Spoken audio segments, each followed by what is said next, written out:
wabarakatuh. Perkenalkan kami dari mahasiswa UIN Kiai Haji Abdurrahman Wahid Pekalongan.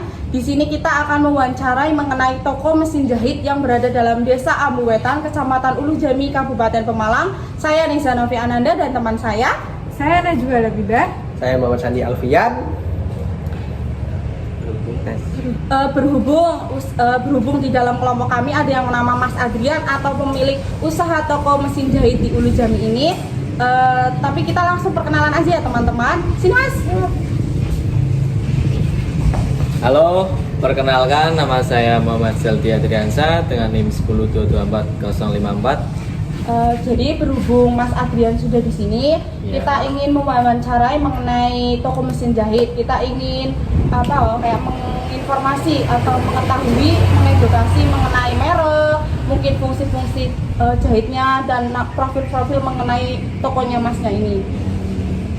Ayo, semisal Mas dan Mbaknya ingin mencari tahu, maksudnya lebih tahu, ya silakan kita masuk ke toko. Jangan lupa ditonton teman-teman. Sekarang kita masuk sesi wawancara. Nah, di samping saya ada Mas Adrian yang akan kita wawancara hari ini. Nah, Mas, bisa diceritakan sedikit profil tentang usaha yang jalankan sekarang? Jadi usaha punya bapak saya sendiri itu nama usahanya itu Toko Ben Ngana Mas. Nah, Toko Ben Ngana itu menyediakan jual beli mesin jahit Mas. Itu dan menyediakan juga spare part mesin jahit itu Mas. Berarti bisa untuk servis juga ya Mas? Ya, berarti di samping jual beli juga usaha bapak saya itu ada jasa servisnya juga Mbak. Nah, sudah berapa lama usaha ini berjalan? Untuk usaha punya bapak saya sendiri itu udah agak lumayan lama ya Mas, sekitar 20 tahunan lebih gitu. Lama juga ya. Mungkin sistem jual belinya itu gimana ya Mas? Ilustrasi? Berarti kami menjual produk mesin jahit itu berbagai jenis mesin jahit, mesin obras, mesin kam, dan berbagai mesin jahit lainnya gitu. Jadi untuk jual belinya itu kebanyakan orang yang membeli mesin jahit di saya itu pengusaha rumahan sama pengusaha konveksi yang membuat celana atau maupun membuat meja gitu Mbak. Dan di Pemalang juga kan kebanyakan konveksi Mbak. Bisa kayak pabrik ya Mas, garmen? Iya, seperti itu.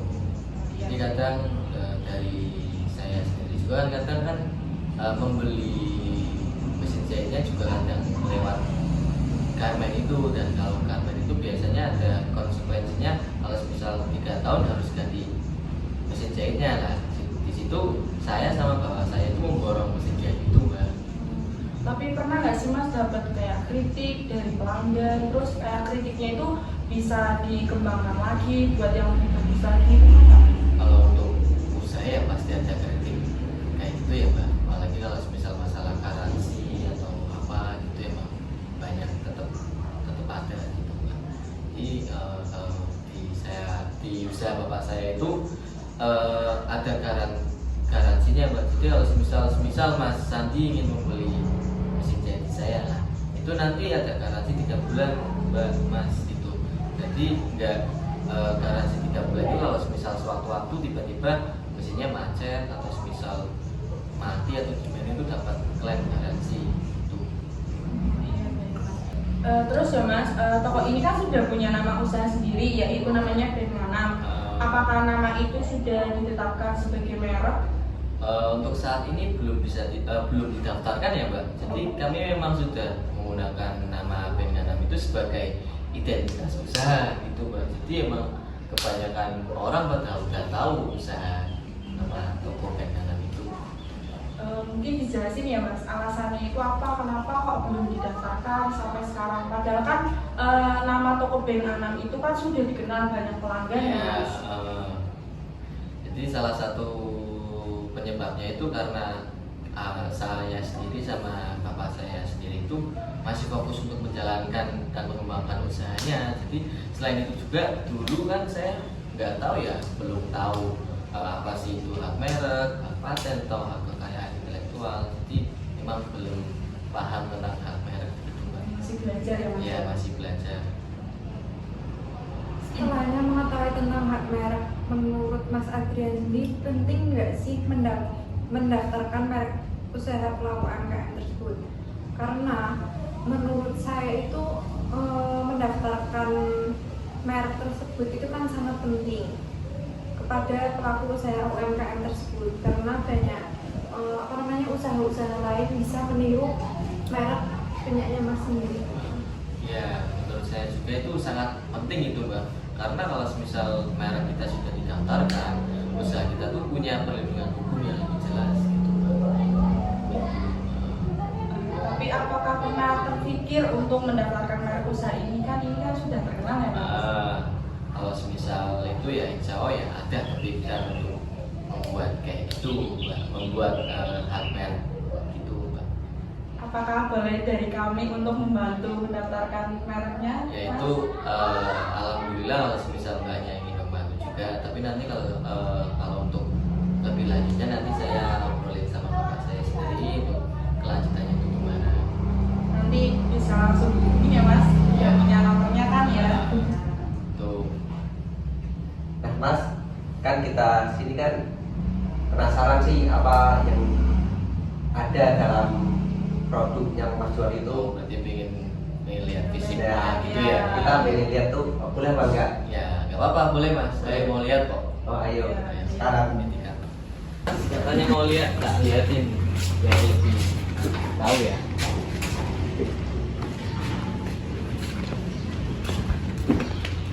Nah, ini namanya mesin jahit. Nama mereknya itu Brother Mas lah. Merek Brother itu merek dari Jepang Mas. Kalau misal ini namanya mesin Mitsubishi. Itu kalau misal di daerah ini itu nyebutnya mesin kam. Nah Mitsubishi itu juga dari Jepang. Nah kalau mesin ini itu namanya mesin obras Mas. Mesin obras. Ini mereknya Shiruba. Nah Shiruba itu dari Jepang. Gitu. Bedanya ini sama ini apa, Pak Teh?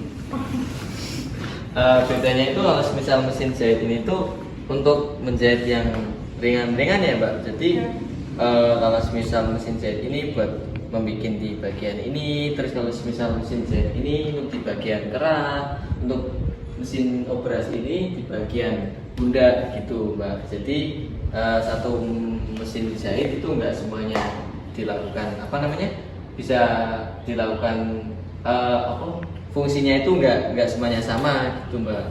Oh, berarti perbagian gitu. Kalau ini buat ini gitu, jadi punya fungsi beda-beda gitu.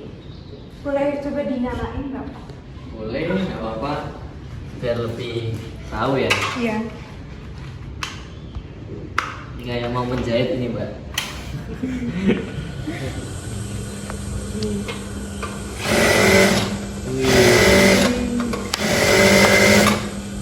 Tuh. Tapi untuk harganya itu setiap mesinnya itu masing-masing, Pok, Mas. Iya Mbak, berarti dari semua mesin jahit ini itu beda-beda Mbak. Kalau misal ini tuh harganya sekitar 1,5 dan fungsinya juga beda. Kalau misal mesin jahit ini itu harganya sekitar 3,5 juta ya Mbak. Itu keduanya itu memiliki fungsi yang beda. Nah, kalau misal yang ini mesin obras juga beda lagi Mbak fungsinya, dan harganya juga beda. Kalau misal ini tuh sekitar 2,9 Mbak, 2,9 juta gitu. Tapi yang paling mahal itu yang mana, Mas? Yang paling mahal itu di toko utama Mbak, soalnya ini kan toko gudang ya Mbak, ya cuma segini doang stok mesin jahitnya gitu Mbak. Cuma emang kebanyakan orang yang beli mesin jahit itu kebanyakan belinya mesin jahit ini gitu Mbak. Sekian wawancara dari kami. Nah, Mas Adrian, terima kasih telah meluangkan waktu untuk kita wawancara dan telah memberikan edukasi serta memperlihatkan mesin-mesin yang Mas jual. Sebelumnya juga terima kasih banyak ya Mas Mbak udah mau mengedukasi, mengasih tahu betapa pentingnya hak merek itu ya Mas ya. Dan maaf juga untuk jamuannya atau tempatnya yang kurang enak gitu ya Mas ya. Ya terima kasih juga Mas gitu. salaman dulu kita biar tetap Benar. akrab. Kita oke ya kalau semisal yang kami katakan tadi tidak enak. Ya, kalau kita saling belajar gitu ya. Mbak, terima kasih ya. Terima kasih yang sudah menonton. Semoga video ini bisa bermanfaat dan mengedukasi. Terima kasih. Wassalamualaikum warahmatullahi wabarakatuh. Oke, selamat menonton. Oke, terima kasih sudah mau menonton video kami dan jangan lupa Like, komen, dan Jangan lupa subscribe. tap sampai 1000 likes. Prank.